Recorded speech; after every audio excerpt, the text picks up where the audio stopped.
നിങ്ങൾ കഥ കേൾക്കാൻ ഇഷ്ടമുള്ള ആളുകളാണെങ്കിൽ ഇത് കേൾക്കണം. നമ്മുടെ ഒക്കെ ജീവിതത്തിൽ മോനെ പോയി എണീക്ക് നിസ്കരിക്കടാ എന്ന് നമ്മുടെ ഉമ്മമാര് നമ്മോട് പറഞ്ഞിട്ടുണ്ടാകും.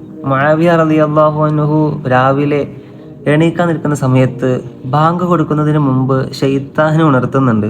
പൊതുവേ ശൈത്താൻ എന്ന് പറയുമ്പോൾ തെറ്റിലേക്ക് തലയിടുന്ന ആളാണ്. അപ്പോൾ ബാങ്ക് കൊടുക്കുന്നതിന് മുമ്പ് ഉണർത്തിയപ്പോൾ പതിവിൽ നിന്ന് എതിരായിട്ട് കണ്ടപ്പോൾ മുആവിയ റളിയല്ലാഹു അൻഹു ചോദിക്കുന്നുണ്ട്, എന്തിനാണ് എന്നെ ഉണർത്തിയത്? സാധാരണ ജമാഅത്ത് മുടക്കാറല്ലേ നീ ചെയ്യാറുള്ളത്? കഴിഞ്ഞ പ്രാവശ്യം നിങ്ങൾക്ക് ജമാഅത്ത് മുടങ്ങിയപ്പോൾ അതിന്റെ പേരിൽ ഖേദിച്ച് നല്ല രീതിയിൽ അള്ളാഹുവിലേക്ക് മടങ്ങിയപ്പോൾ ഇതിനേക്കാളും കൂലി നിങ്ങൾക്ക് കിട്ടി. അതിനേക്കാളും നല്ലത് നിങ്ങൾ സുബഹിക്ക് എണീറ്റ് നിസ്കരിക്കുന്നതാണെന്ന് പറയുകയാണ്. സോ ഈ കഥ ഇവിടെ പറഞ്ഞത് എന്തിനാന്ന് വെച്ചാൽ നിസ്കാരത്തിന്റെ പ്രാധാന്യം മനസ്സിലാക്കാൻ വേണ്ടിയിട്ടാണ്. അത്രത്തോളം ജമാഅത്ത് നഷ്ടപ്പെട്ടതിന്റെ പേരിൽ മുആവിയ റളിയല്ലാഹു അൻഹു ഖേദിച്ചിരുന്നു. നമ്മുടെയൊക്കെ ജീവിതത്തിൽ നിസ്കാരം എന്നുള്ളത് പ്രൈം ഫാക്ടറാണ്, അത്യാവശ്യമാണ്. പക്ഷേ ഈ കാലഘട്ടത്തിൽ അതൊരിക്കലും ആരും ബോധർ ചെയ്യാറില്ല എന്നുള്ളതാണ് വസ്തുത.